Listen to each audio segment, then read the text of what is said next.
고대 그리스의 아고라에서부터 현대의 SNS에 이르기까지 인류는 다양한 공론장을 발전시켜 왔고, 이는 민주주의가 우리 사회에 뿌리 깊게 자리 잡을 수 있는 원동력이 되어 왔다.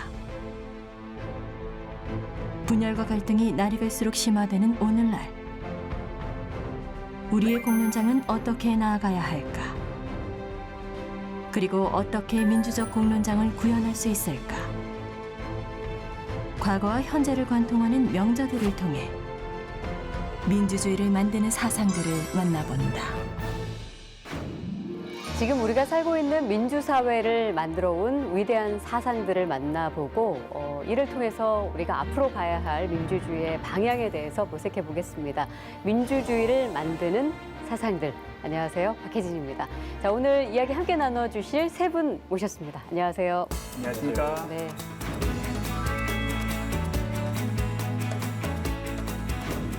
자, 오늘 함께 이야기해볼 오늘의 도서 화면으로 만나보겠습니다.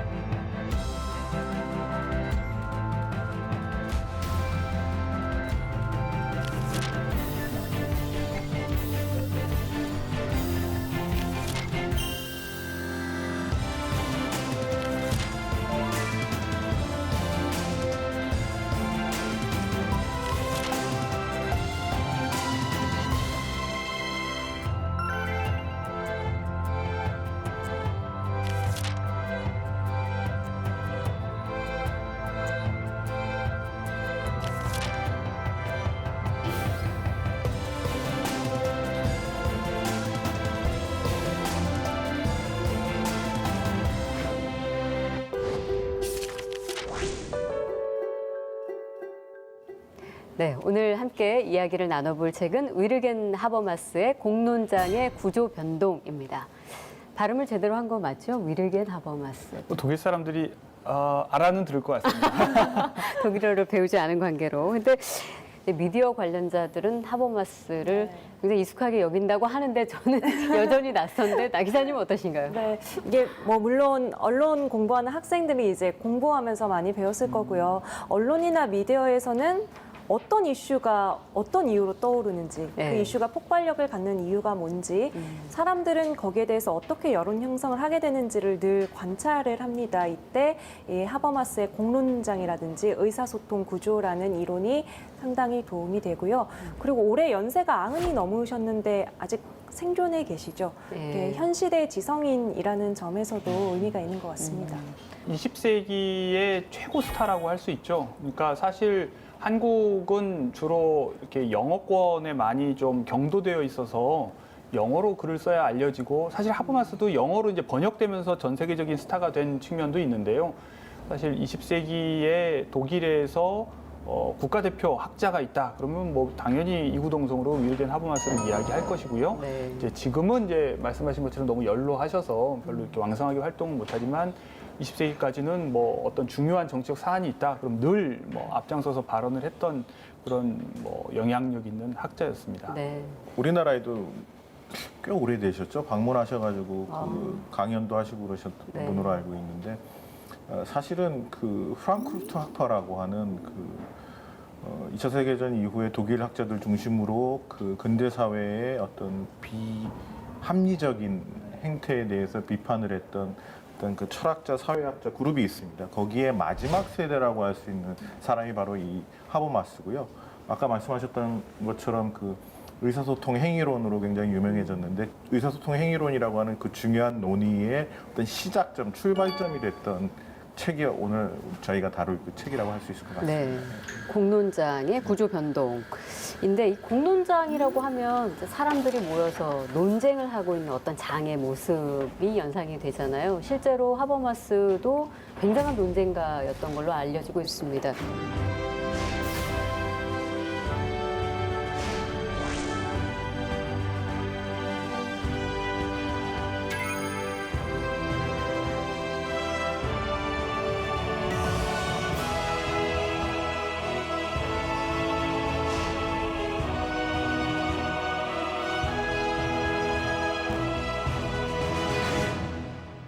하버마스에게 논쟁은 어떤 의미였을까요? 서양의 어떤 지적 전통이라고 하는 거는 플라톤 이후부터 뭐 플라톤의 국가론 자체도 굉장히 대화와 논쟁으로 이루어져 있으니까요. 하버마스의 어떤 그 학문하는 방법, 그다음에 학문의 가장 기본은 방금 말씀하신 것처럼 논쟁, 그다음에 대화 이런 거라고 볼 수 있을 것 같습니다.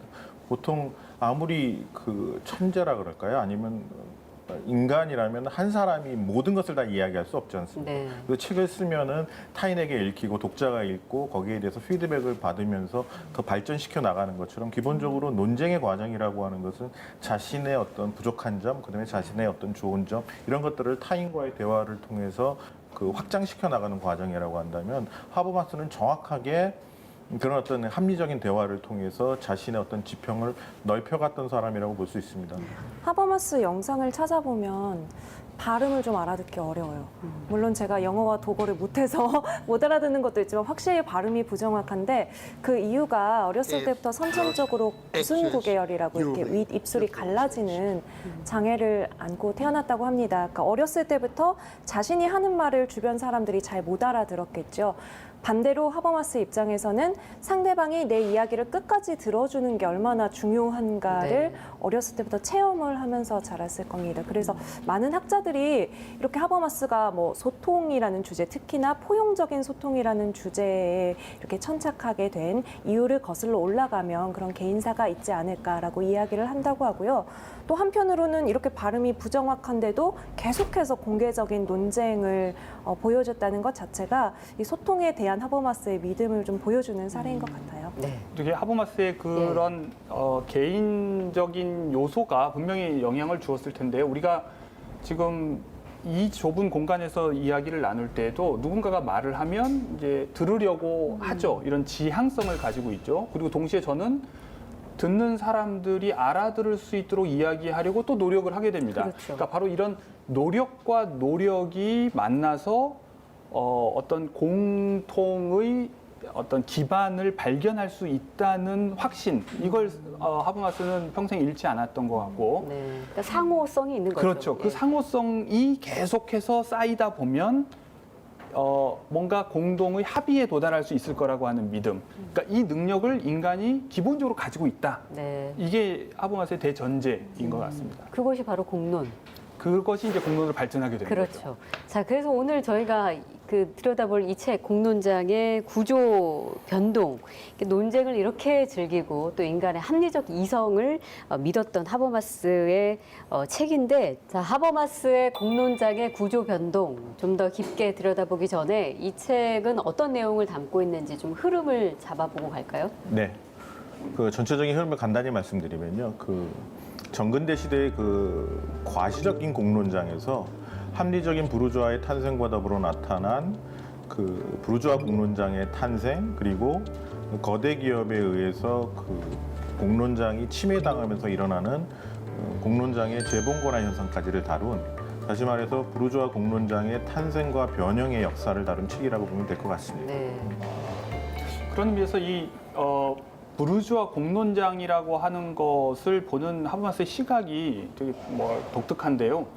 그러니까 뭐냐면 점점점 좋아지고 있다 뭐 이런 스토리도 아니고요. 네. 그렇다고 그냥 무작정 나빠지고 있다 이런 비관적인 스토리도 아니고, 그리고 필연적으로 부르주아 공론장이 등장했다고 보는 것도 아니고, 이 부르주아 공론장이 역사적으로 우연찮게 자본주의의 성장과 함께 등장했는데 이 안에서 뭔가 오늘날 우리가 민주주의와 관련해서 중요하게 볼 만한 어떤 요소가 발견될 수 있다. 그리고 그것을 기준으로 지금 현재에도 뭔가 비판적인 메시지를 들이댈 수 있지 않나, 이런 네. 메시지를 담고 있는 것 같습니다.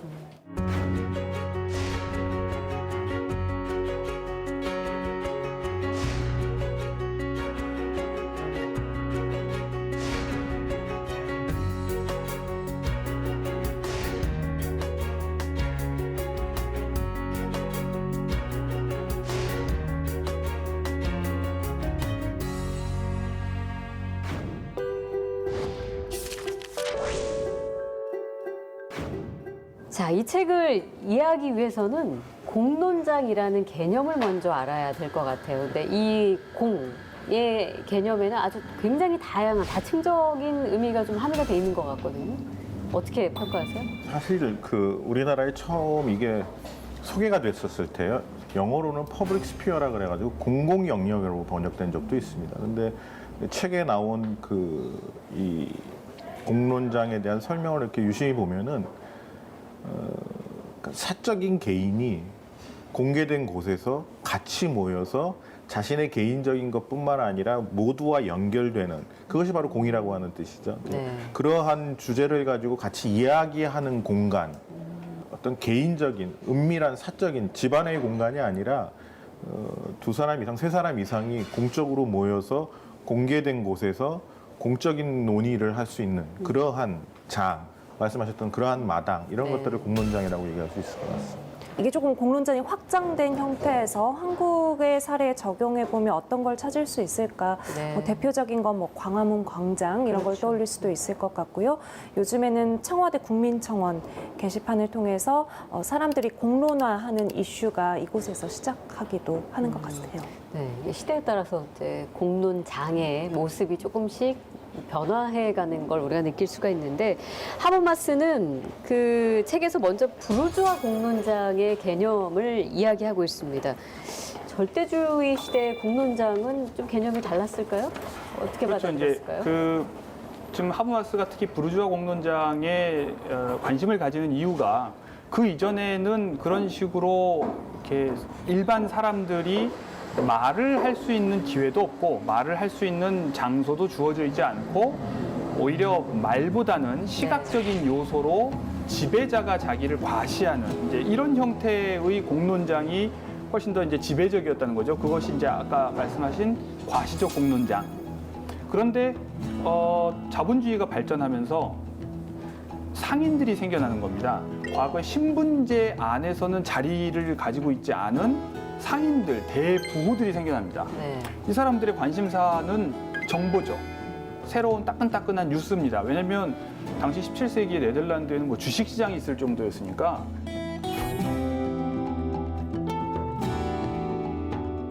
그 사람도 오늘날도 지금 주식 투자하신 분들은 이제 시장 상황에 제일 민감하잖아요. 그러면 뭔가 호재가 있나, 악재가 있나 이런 거 계속 뉴스 들여다보고 있듯이 어떻게든 현지의 정보를 알기 위해서 노력하는 그 어떤 사람들이 모여서 이야기를 하는 거죠. 이것이 이제 초기 부르주아 공론장이고 이것이 이제 점점 시간이 지나면서 성숙해져서 그러니까 이 사람들이 기본적으로 돈이 있고 네. 여유가 있고 관심도 있고 그런데 과거에 뭐 회화가 됐건 뭐 어떤 음악이 됐건 이런 것들은 다들 이제 귀족들의 전유물이었다면 이런 것들을 부자가 된 상인들이 소유할 수 있게 되면서 그것에 대해서 이렇게 판단지를 하기 시작을 하는 겁니다. 네. 그러니까 이 판단지를 하버마스는 굉장히 중요한 어떤 현상으로 보고 있어요.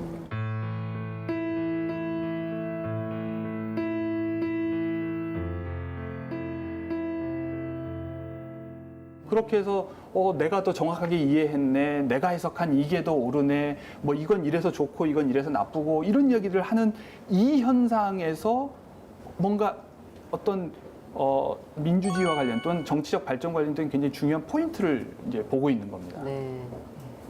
말씀하셨던 것처럼 그러니까 어떻게 보면 하버마스는 부르주아 공론장의 핵심적인 문제의식을 비판적으로 토론하는 그 공중이 탄생했다라고 얘기를 하거든요. 그래서 사실은 이 책이 출간되고 나서 많은 비판들이 있었습니다. 그러니까 부르주아 공론장 외에 뭐 또 다른 어떤 뭐 민중 공론장이라든지 여러 가지 이야기들을 많이 했고 너무 이상화시켰다는 얘기를 많이 했는데 그러나 그 하버마스의 문제의식의 핵심은 그러한 그 부르주아들이 공론장에 나왔을 때는 그러한 사적인 이해관계는 잠시 접어두고 공적인 것들을 했다라고 하는 거죠. 그게 바로 비판적으로 토론하는 공중의 탄생이라고 하는 겁니다. 그게 부르주아 공론장의 핵심적인 문제의식으로 파악하고 있습니다. 네.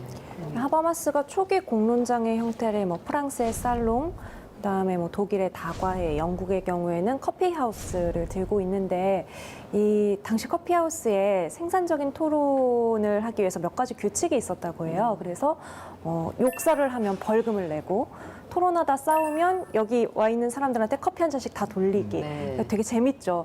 여기는 1페니만 있으면 뭐 지위 고하에 상관없이 누구나 참여할 수 있었기 때문에 1페니 대학 이런 별명도 있었다고 하는데 지금 뭐 우리에게도 유명한 영국의 왕립학회라는 과학자들의 모임이 있죠. 근대 과학의 효시가 되었다고 평가를 받고 있는데요. 이곳도 바로 커피하우스에서 시작을 했다고 해요. 그러니까 인간의 뭐 합리적인 이성 그리고 지성이 정말 불꽃 튀게 오갔던 의사소통의 장이 당시의 공론장의 모습이 아니었을까 싶어요. 네. 그러니까 이 공론장에서 또 중요한 요소가 호혜성이라는 겁니다. 그러니까 사실 그 바깥으로 나가면 뭐 더 부자도 있고 덜 부자도 있고 뭐 신분이 있는 사람도 있고 없는 사람도 있고 되게 다양할 수 있는데 일종의 계급장 떼고 모이는 거죠. 네.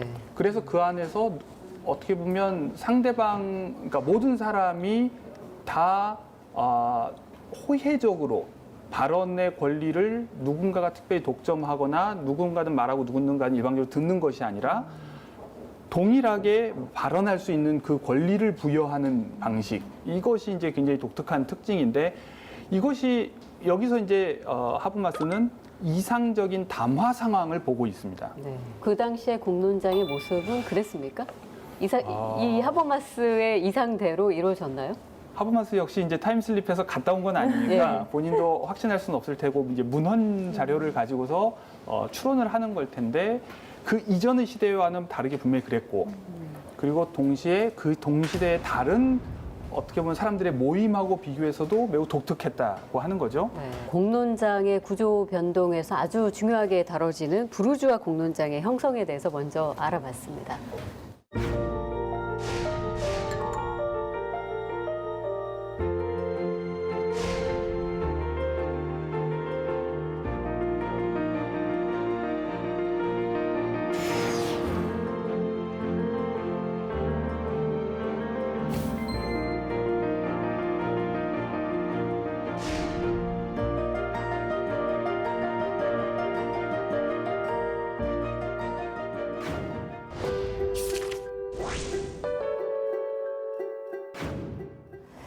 이렇게 부르주아 공론장이 발달하면서 핵심적인 어떤 정치적 기능으로서 여론이라는 것이 중요해지기 시작했는데 이 시기의 여론의 개념은 우리가 알고 있는 것과는 조금 다른가요? 그러니까 사실 우리가 여론이라고 말을 하지만 그 말로 이해하는 바는 또 약간씩 다른 것 같습니다. 보통 여론 조사할 때의 여론은 국민 일반이 가지고 있는 그냥 생각을 추출해서 그냥 확인만 하는 거죠. 네. 그런데 하버마스가 생각하는 여론 개념은 그건 아닙니다.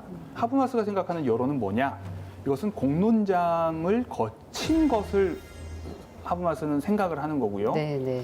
그런 면에서 그 오늘날 여론조사하고 하버마스가 이야기하는 공론과 계속 좀 대비를 좀 시켜볼 필요가 있는데요. 하버마스가 부르주아 공론장만으로도 어떻게 보면 어떤 모델로 만들 수 있는 이유는 사실 사이즈나 규모나 또는 어떤 특정 계층에 국한된 현상이라고 해서 이것이 무시될 수는 없다는 겁니다. 오늘날 누군가가 그렇게 했다 그러면 그건 대표성이 없다고 그러겠죠. 네.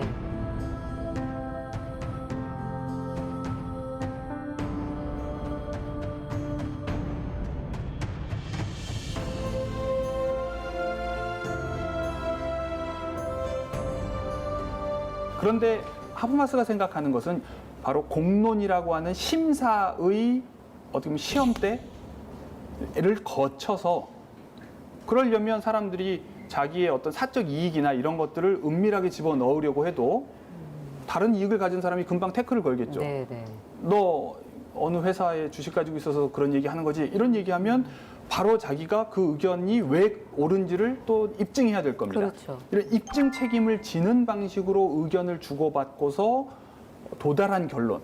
이 결론은 행여 그 의견을 얻는 데 참여한 사람들이 계층적으로, 계급적으로, 지역적으로 제한되어 있다 하더라도 그 의견은 진리일 수 있다고 하버마스는 생각하는 거죠. 그 의견을 그리고 여론으로 받아들일 수 있다. 그것을 여론이라고 하는 거죠. 네. 그러니까 국민 모집단과 동일해야만 여론인 것이 아니라 그것이 진리에 얼마나 가까우냐가 핵심이라고 보는 겁니다. 네.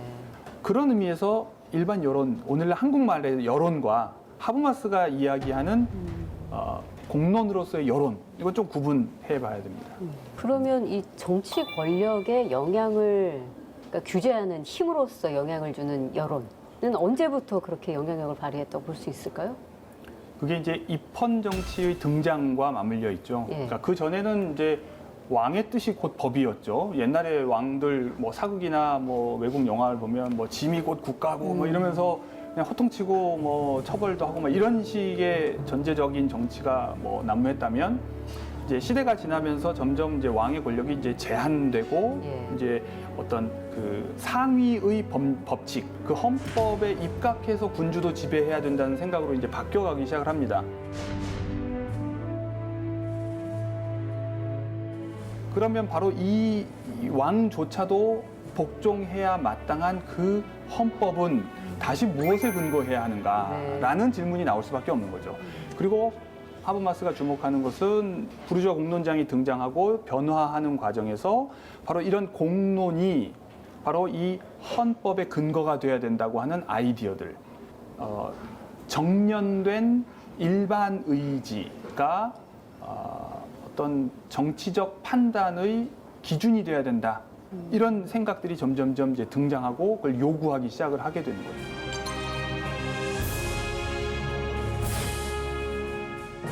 지금도 뭐 공론장이라든지 특정 성향의 정치 커뮤니티로 우리가 떠올려 볼 수 있는 사이트, 온라인 사이트들을 생각해 보면 그 사이트들이 무슨 정치 토론 공간입니다. 이런 용도로 처음에 만들어진 게 아니란 말이에요. 취미라든지 뭐 상품 거래라든지 뭐 육아 정보를 공유하는 사이트에서 사실은 정치라는 게 우리 일상 곳곳을 지배하고 있기 때문에 여러 가지 이슈에 대한 의견이 나올 수밖에 없고 의견이 오가다 보면 그것이 여론이 되고 또 언론이나 미디어에서 그 여론을 보도함으로써 더 큰 공론장으로 이끌어내고 이런 사례가 참 수도 없이 많습니다. 그런 의미에서 결국에는 그 사람들이 모여서 여론을 형성하는 어떤 인간의 본능적인 이런 부분이 정치와는 떼어질 수 없고 그런 과정이 역사적으로 자연스럽게 이렇게 발현이 됐다고 이해가 돼요. 네. 이 네. 공론장이 이제 정치하고 연결되는 지점에서 흥미로운 것이 유럽에서 이제 그 의회가 등장하고 그리고 이제 정당 정치가 발전하면서 권력을 쥔 여당이 있는가 하면 권력을 쥐지 못한 야당이 있잖아요.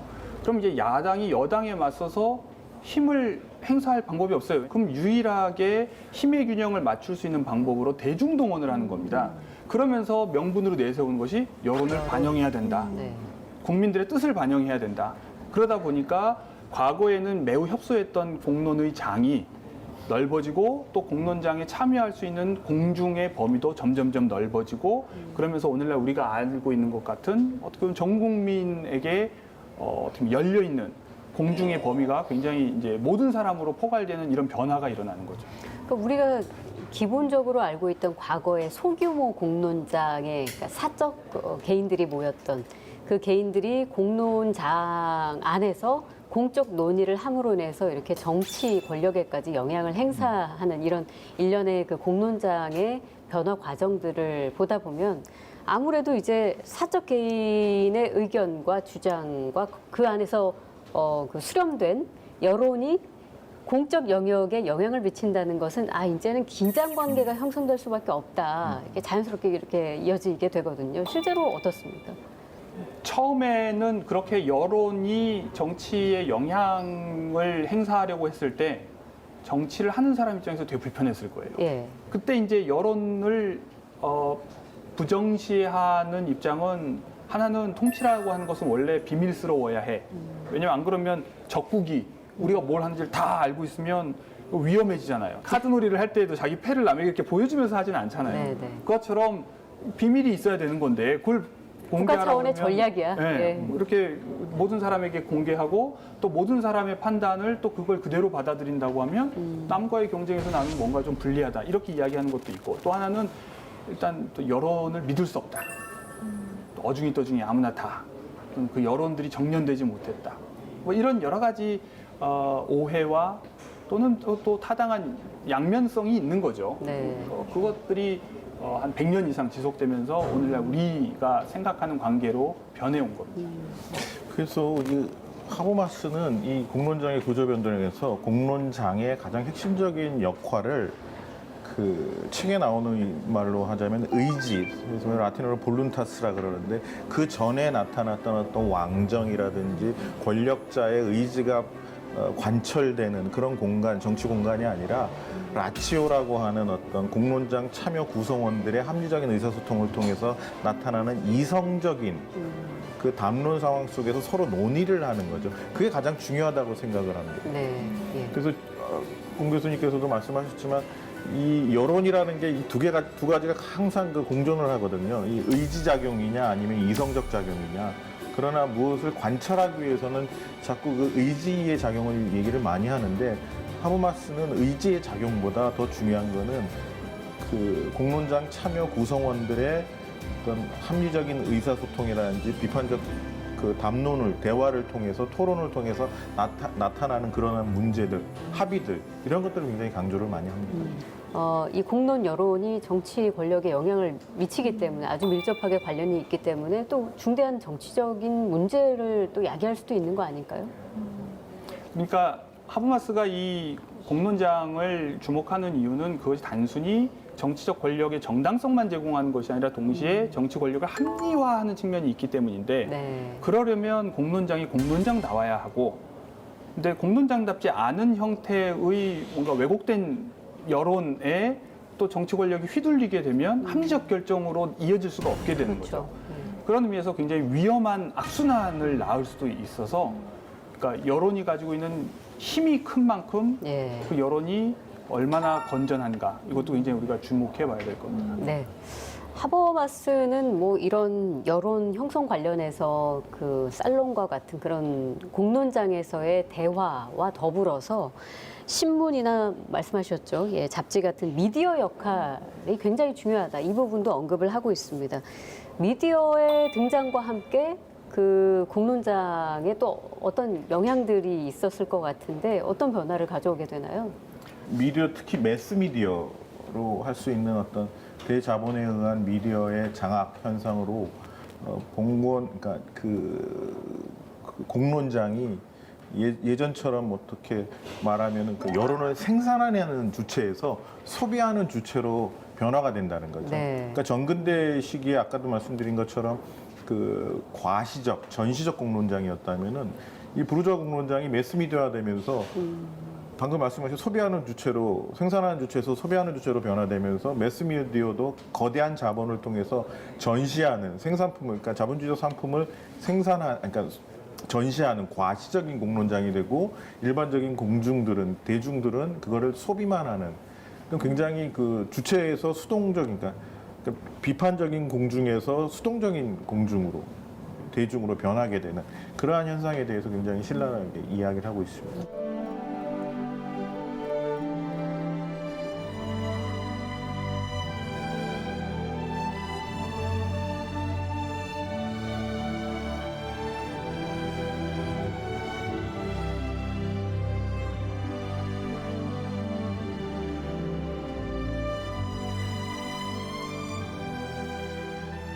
그 미디어 크라시라는 말이 있는데 미디어와 데모크라시의 합성어입니다. 그러니까 언론이 정치적인 현상을 단순히 전달해 주는 게 아니라 정치 문화를 재형성하게 된다는 거예요. 여기에 여러 가지 요소가 작용을 할 수 있겠죠. 그러니까 사람들이 많이 클릭해 보는 기사들만 막 빨리 쓸 수도 있고요. 네. 교수님 말씀하신 것처럼 언론 자본이 원하는 방향으로 여론이 흘러가도록 보도를 할 수도 있고 또는 소위 말하는 먹히는 정치인의 얘기만 계속해서 보도를 할 수도 있단 말이에요. 아니면 전혀 정치적이지 않은 옐로우 저널리즘이 그때 또 등장을 하게 되는 거죠. 그렇죠. 네. 그래서 저는 지금 같은 미디어 크러쉬 시대에는 미디어 리터러시가 굉장히 수용자 입장에서 중요하다고 생각해요. 네. 이 미디어 리터러시라는 게 다양한 매체를 분석하고 이해하고 의사소통을 스스로 할 수 있는 능력을 말하거든요. 네. 그러니까 이제는 언론을 수용하는 게 아니라 비판하는 소비자가 되어야 된다. 이런 교육이 좀 우리 사회에 필요한 것 같습니다. 이 문자 문화에서 이렇게 지금 시각 문화로 이렇게 변하는 것과 굉장히 관계가 있는데 이게 민주주의와 관련해서 왜 중요하냐면 민주주의는 지금 하버마스가 이해하는 민주주의와 공론장의 관계는 사람들이 뭔가 숙고할 수 있어야 합니다. 네. 그 이제 딜리버레이션이라고 하는 그 능력을 발휘하려면 시간도 필요하고 주제에 대한 정보도 지식도 충분히 주어져야 되는데 그러려면 어느 정도 이제 능동성이 요구되는 거죠. 그런데 과거에 우리가 활자 매체에 의존해서 뭔가를 할 때는 생각도 하고 그리고 내가 시간을 두고 다시 꺼내서 읽을 수도 있고 주체성을 발휘할 수 있는 반면에 시각 매체로 확 바뀌고 나서는 수동적으로 전락하게 되고 그리고 이렇게 숙고할 여유가 없어집니다. 그래서 이 가속화 경향은 민주주의를 위한 공론장 형성에 매우 위태롭게 작용하고 오히려 우리가 적극적으로 스스로 브레이크를 걸지 않으면 안 되는 상황까지 온 거죠. 네. 그런 의미에서 뭐라 그랬죠? 미디어 리터러시라고 하셨나요? 그것이 바로 그런 브레이크를 밟는 감속 능력을 갖추는 교육이라고 볼 수도 있지 않을까 싶습니다. 그 지금 숙고 예. 말씀해 주셨는데 네. 그래서 이 하버마스의 공론장의 구조 변동은 현재 그 요즘 많이 나오고 있는 그 수구의 민주주의 있지 않습니까? 방금 말씀하셨던 딜리버레이티브 데모크라시라고 하는 그 수구의 민주주의와 굉장히 그 연결이 많이 되고 있습니다. 그러니까 소비하는 대중이나 그런 어떤 수용하는 대중이 아니라 숙고하고 비판적으로 판단하고 그래서 어떤 그 생산적인 건전한 어떤 의견을 내는 여론을 생산하는 그런 민주주의의 어떤 그야말로 공중이 돼야 된다는 거죠. 네.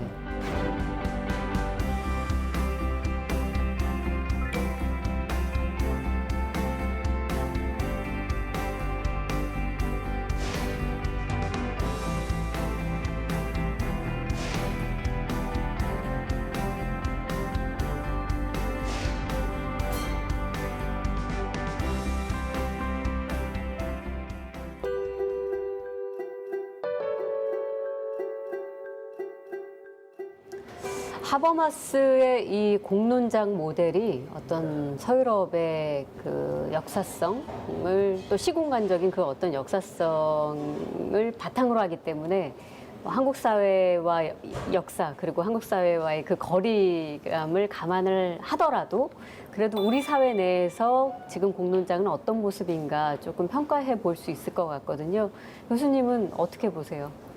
우리 사회에서 공론장의 탄생과 변화를 추적하는 연구들도 꽤 있었습니다. 그러니까 사실 뭐 일제 시대부터 예. 뭐 만민공동회를 비롯한 어떤 그런 자발적으로 형성되는 공론장들이 있었다는 뭐 연구도 있었고, 그리고 해방 후에도 사실 보이지 않게 뭐라 그러죠? 그 대자보도 마찬가지고 또 유인물이라든지 또 이렇게 뭐 지하 서클이라든지 이런 형태로도 사람들이 다양한 형태로 참여해서 공적인 문제에 대해서 각자 자기 의견을 이야기하는 이런 전통들은 쭉 있었습니다. 네. 그런데 이제 민주화 이후에 우리 사회가 어떻게 보면 시민사회 영역이 팽창될 수 있는 좋은 기회를 맞았던가 하면 동시에 급속한 또 뭐랄까요 디지털화 또는 매체 기술이 너무나도 또 비약적으로 발전하면서 지금은 이제 약간 공론장에 대한 관심이 양면적인 것 같아요. 그러니까 광장으로만 쏟아져 나오는 이런 형태도 있고,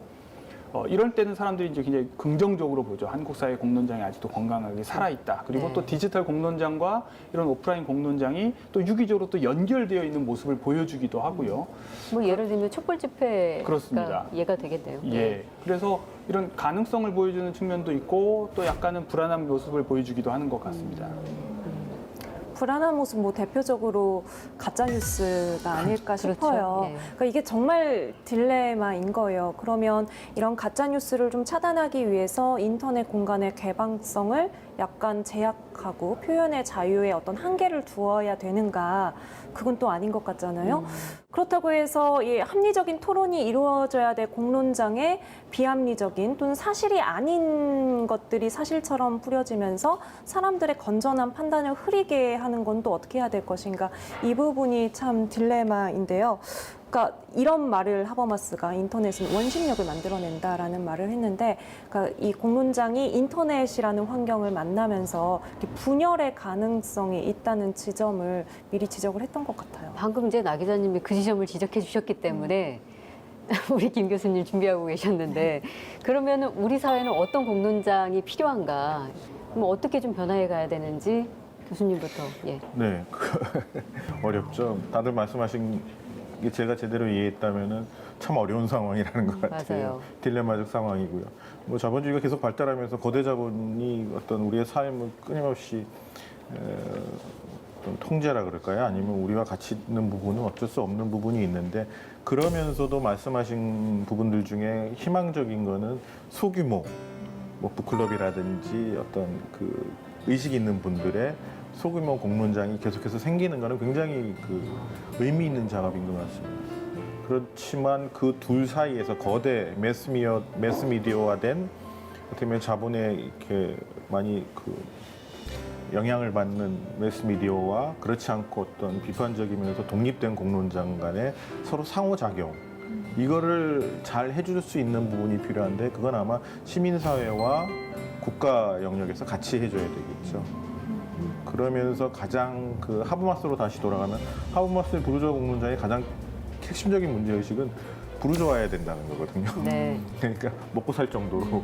그다음에 걱정이 없어야. 그렇죠. 네. 걱정이 없어야 되는 거죠. 걱정이 없으면서 비판적으로 독립된 어떤 공공의 영역에 와서 공적인 것에 대해서 토론할 수 있을 만한 사람들이 형성이 돼야 되는데 그런 부르주아적 시민이 형성이 돼야 되는데 과연 지금 우리는 그런가라고 하는 것에 대해서 좀 생각해 볼 부분은 많은 것 같습니다. 근데 말씀을 듣고 보니까 그 먹고 사니즘의 문제가 해결되어야 진정한 공론장이 형성된다는 건데 지금 우리가 전 세계적으로 지금 닥친 게 코로나 위험 아니겠습니까? 코로나로 인해서 경제 위기를 세계가 겪고 있는데 이 이후에 우리가 원하는 그 이상적인 공론장을 어떻게 형성해 갈 수 있을까? 약간은 좀 회의적인 생각도 조금 들기도 하네요. 네.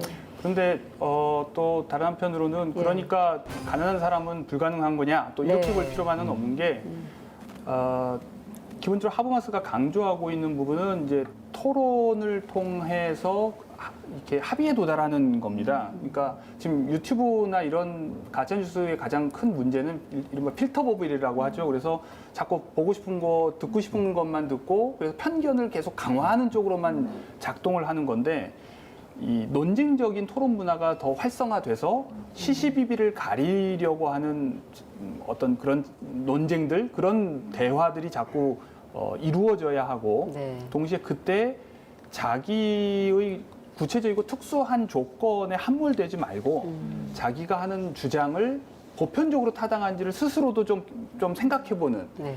예를 들어 남자라고 해서 남자 편만 들고 여자라고 해서 여자 편만 들고 가난한 사람이라고 해서 가난한 사람 편만 들고 그런 게 아니라 내가 하는 말이 편파적인 건 아닌가, 보편적으로 타당한가, 외국인에게도 타당한가 이런 질문을 스스로도 던지면서 이야기를 해야 이게 어떻게 수렴할 수 있고 네. 그리고 우리 사회를 바꿀 때 우리가 원칙으로 받아들일 수 있는 어떤 보편적 기준이 되는 거죠. 이게. 예. 교수님 말씀하신 그 내용을 하버마스가 그 소통 정의랑 맞나요? 소통 정의라는 개념으로 이렇게 설명을 하는데 이렇게 세 가지가 있더라고요. 첫 번째는 배제되는 사람 없이 누구나 네. 참여해야 된다. 두 번째는 어떤 주장이나 의견도 자유롭게 개진할 수 있어야 된다. 그리고 마지막이 이걸 듣는 사람은 듣는 사람의 관점이 아닌 말하는 사람의 관점에서 해석을 해야 된다는 거예요.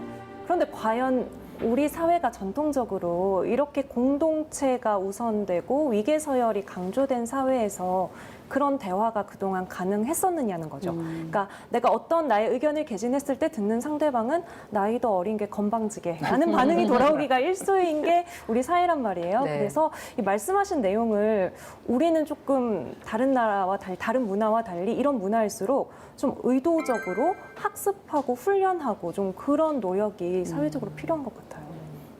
결국 교육이 네. 문제가 되는데요. 그래서 사실 교육도 문제긴 하지만 그 제도적인 측면, 기자님 말씀하신 것처럼 제도적인 측면도 굉장히 중요한 것 같습니다. 뭐 최근에 뭐 원전 폐기할 때 뭐 수구민주적인 어떤 공간을 마련했던 것처럼 어떤 지방자치단체뿐만 아니라 어떤 중앙에서도 그런 어떤 그 학습의 공간이죠. 학교뿐만 아니라 시민들이 그런 공 교수님께서 말씀하셨던 어떤 수구의 그 과정에 참여하면서 그것을 체험할 수 있는, 체득할 수 있는 공간, 이걸 마련하는 게 아마 공론장을 그 부활이라 그럴까요? 공론장을 굉장히 그 유지시키는 데 중요한 작업인 것 같습니다. 네.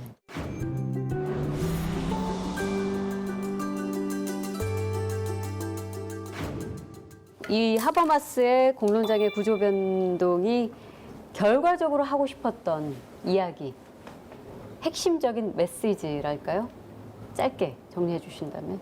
세상이 나아지려면 비판이 필요하다. 세상이 나아지려면 그러면 비판이 필요하다. 비판의 기준이 합리적이어야 한다. 네. 자주 쓰는 말인데 또 역지사지인 것 같습니다. 네. 왜냐면 아까 다 말씀하셨던 어떤 합리적이고 비판적인 공정, 의사소통이 가능하려고 한다면 자기 의견만 주장하는 것이 아니라 상대방의 의견도 이해할 수 있어야 되는데 상대방의 의견을 이해할 수 있으려면 공감하려고 하는 자세, 그거를 내저로 표현하면은 역지사지겠죠. 예. 뭐 비슷한 이야기인데요. 하버마스가 뭐 논쟁을 좋아하는 학자라는 이야기 처음부터 했지만 이기기 위해서 논쟁을 하진 않았을 것 같아요. 계속 주장을 주고받으면서 뭔가 내 주장보다 당신 주장보다 더 나은 해법을 찾으려고 했을 것 같은데 그런 해법을 찾는 과정, 그 공론장을 각자의 사회에서 각자의 문화와 역사에 맞게 형성해 가야 된다는 이야기를 하고 싶지 않았을까 싶습니다. 네. 자, 공론장이 활성화되고 또 여론 민주주의가 제대로 작동을 하려면 아까 하버마스는 소통의 정의를 얘기하면서 이 공론장의 의제에는 성역과 금기가 없어야 된다고 했습니다. 어떤 주제도 다룰 수 있어야 하고 누구나 참여를 할 수 있어야겠죠. 시민으로서는 조금 더 적극적으로 공론장에 참여하는 자세를 갖는다면 우리가 말하는 그리고 하버마스가 이야기했던 이상적인 공론장을 형성할 수 있지 않을까 생각합니다. 네, 오늘 함께해 주셔서 고맙습니다. 감사합니다. 감사합니다.